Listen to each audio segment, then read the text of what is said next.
Hello, everybody, virtually and obviously in person too.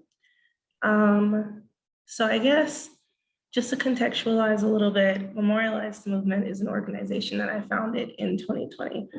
We are an organization. We don't have 501c status yet, but we're working on that this year. Instead, we're fiscally sponsored through Propel Nonprofit, but we are kind of technically in all the ways that matter in org. So when I joined the fellowship in February, I kind of had to think about what the project is that we're working on throughout the time of the fellowship. And really the word that just kept popping around in my head was phase 2.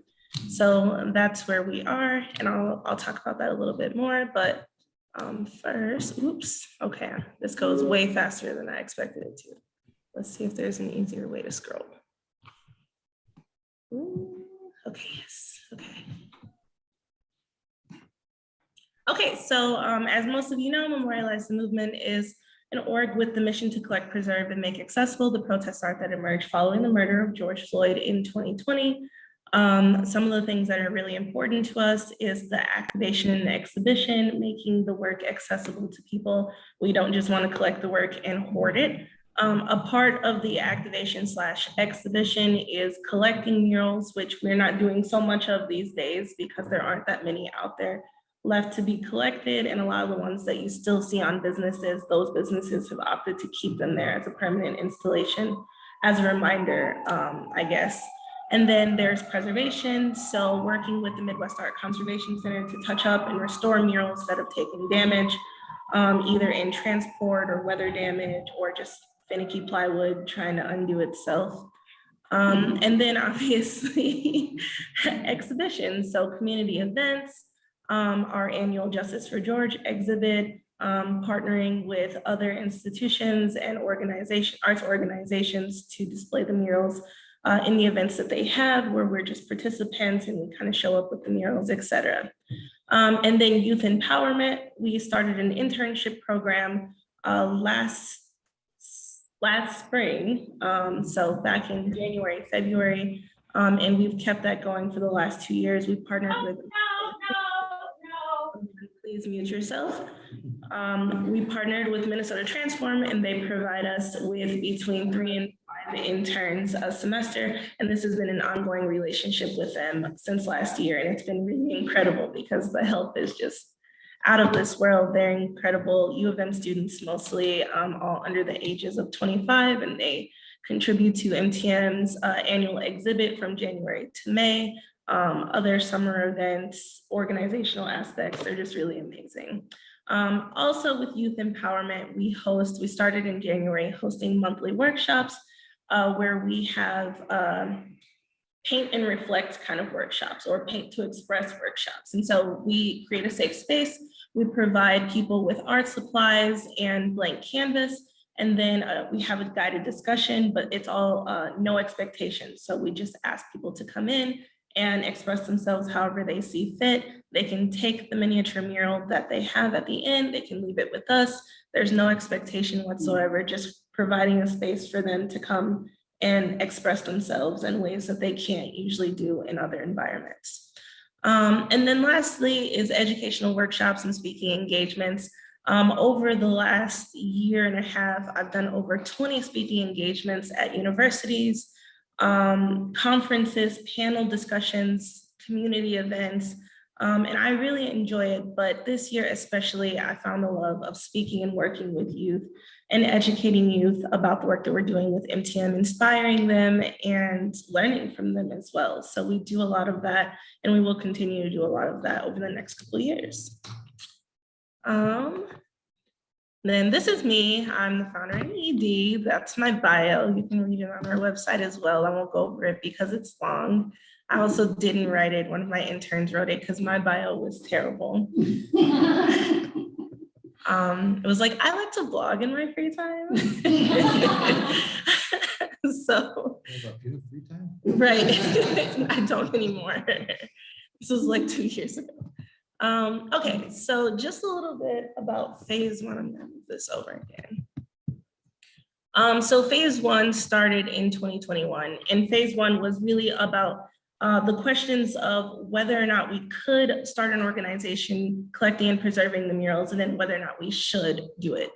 So did we have the capacity? Did we have what it takes? Did we have the skills necessary to start an organization? And then was there a need in the community for this? Like, did people actually want this to happen? And essentially, after a lot of evaluation and a lot of trial and error, we determined that not only could we do it, and we did, but there's a big, huge need in the community for this work and what I really learned in 2021 is that it's not just about the preservation and collection and activation of the murals, it's about building a new museum structure that works for Black and Brown people, a museum structure that is outside of what we know and works for us in the ways that we preserve our own history, the ways that we tell our own stories and recount historical events and preserve historic artifacts. So that was phase one. And by December, we were like, all right, we can do this. Let's keep going and see what happens. Which brings us to phase two, which posed the questions, how do we sustain this work? Now, we've done 17 speaking engagements. We've done over 10 community events. We've had over 6 interns. We've raised over $65,000. Like, now we've done all of this in 2021. How do we sustain it? How do we continue to further our reach and stay relevant in the public eye with this, with murals that are now almost 2 years old? So this is kind of where this project came in, is that I kind of broke it down into a couple categories of how does phase two work and how do we keep this going. And the first thing is just continuing to do the work, continue showing up, continuing to be present. One of the big things that we did in 2021 was our first annual Justice for George exhibition called Messages from the People. It was a huge success. It brought in over 300 visitors. We had artists painting live, we had community orgs, performances, we had 200 murals on display. We raised a ton of funds for it.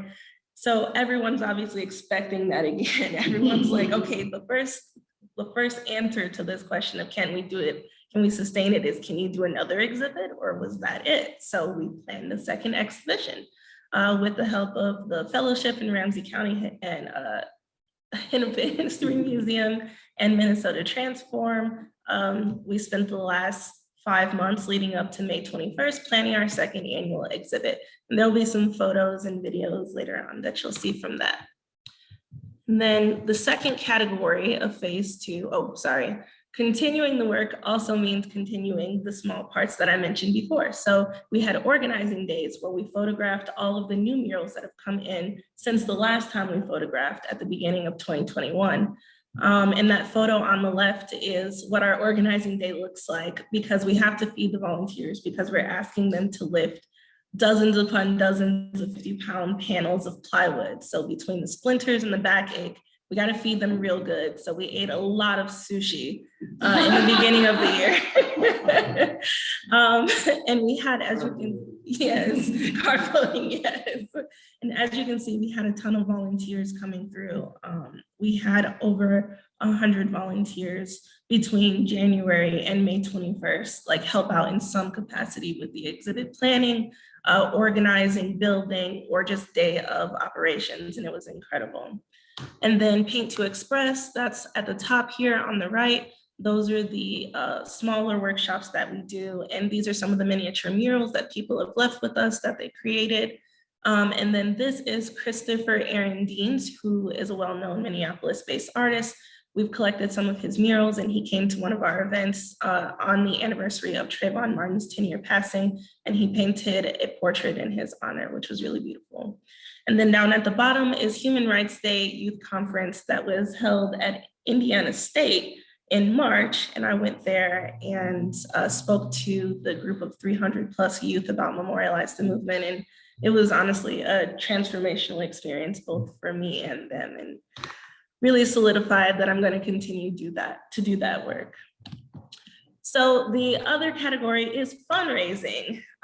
If we're going to sustain the work, we have to continue to somehow pay for these big exhibitions and all of the programming that we want to do. And so this year in January, we kind of took a snapshot of last year's annual report and decided that it takes $216,000 overall for general annual operations for Memorialize the Movement, including our annual exhibit and all of our other programming. Since February, this is Hannah, who's painting this really powerful miniature mural. Hannah has helped us raise over $65,000 in grants, sponsorships, and various individual donations as our Memorialize the Movement intern grant writer, and we are still going. We're waiting to hear back from 2 other grants, and if so, that will make a lot of difference on whether or not phase 2 is successful or not.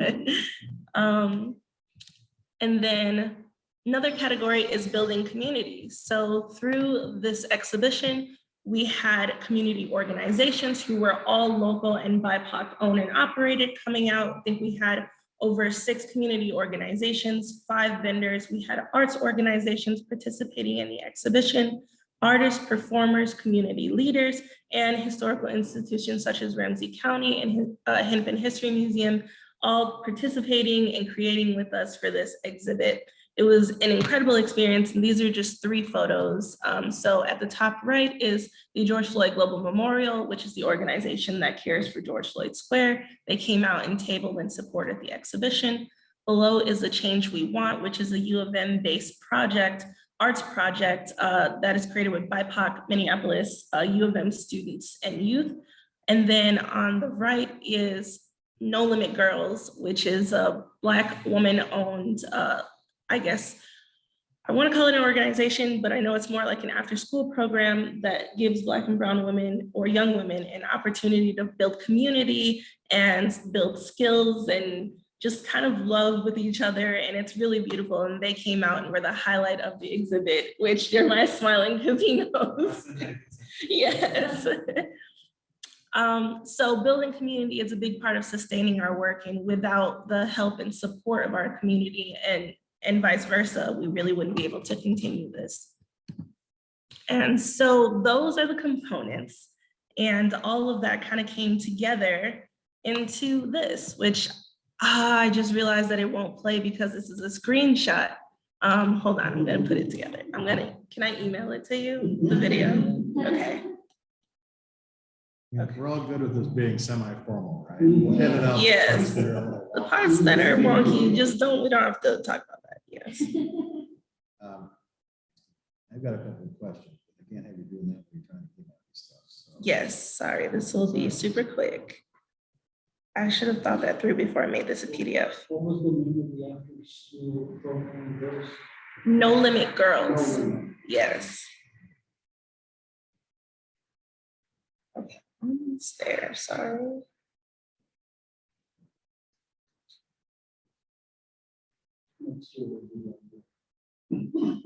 Oh, you remember them too, don't you? They were the life of the whole exhibition. It was incredible seeing them. There's new judges being. Oh, I see. Mystery. We don't really enforce parking around here all that much, but today they are. So. Oh, that sucks. Well, I did the parking meter. Okay, I just emailed it to you. That was on your calendar. The calendar is an idea. It's a road. I'm gonna run down and check my car. Yeah, that's I'm good till 4:50. You gotta download the app, John. I have the app, so it should be fine. I also let that real quick. Just try to be great. LOL. Find the appropriate. Okay, I'm ready. Okay. You grabbed it right out of me. I did. I feel slightly violated. I'm sorry.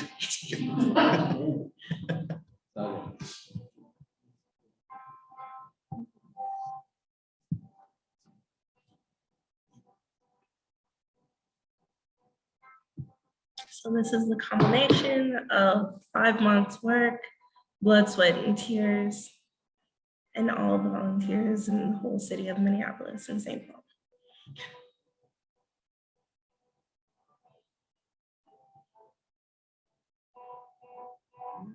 Able to reuse the last second. Mm-hmm. Yeah.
Thank you. Now I just gotta somehow find my way back to the other page. Yes, you go to share. Oh, oops, no, okay, here we go. Wait, am I still sharing? Okay, Yeah, yes, sure. okay. Can you tell I'm not good at this? No, what did I do? Okay, help me.